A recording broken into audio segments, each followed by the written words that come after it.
enters the pulmonary system through the superior and inferior vena cava and goes into the right atrium. From the right atrium, it goes through the tricuspid valve and into the right ventricle. From the right ventricle, it goes through the pulmonary valve and into the pulmonary artery and goes to the lungs.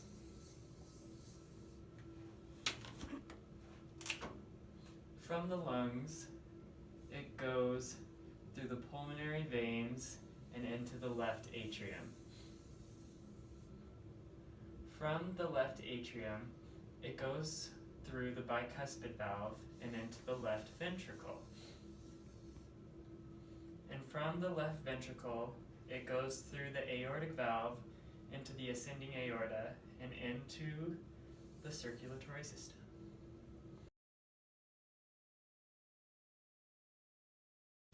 Hello, my name is Chaitra, and my model today is Cody, and we're going to outline the upper extremities, the arteries and veins of the upper extremity. So we're going to start with the arteries, and so beginning at the heart, the blood will exit the heart via the aortic artery and enter the aortic arch artery, and then will run along the brachiocephalic trunk artery, and can either go up along the neck, along the common carotid artery, or go towards the arms via the subclavian artery, and then will change into the axillary artery, and then run down the upper arm, which will be the brachial artery.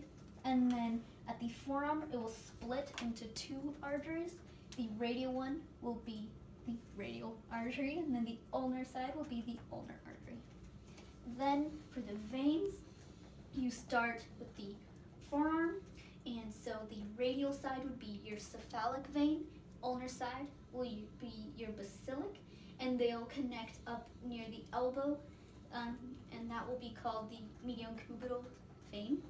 And the brachial, that was from down, basilic from down here, will run all the way up the upper arm.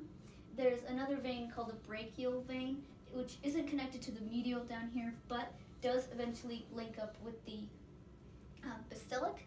And then the third vein that's on the upper arm is the cephalic vein that was down here. It runs all the way up. The basilic and brachial veins will link up to form the axillary right here, and then the axillary and axillary and cephalic vein will connect to form the subclavian, and then that will either go up towards the internal jugular or go down into the brachiocephalic vein and will enter the heart through the superior vena cava vein.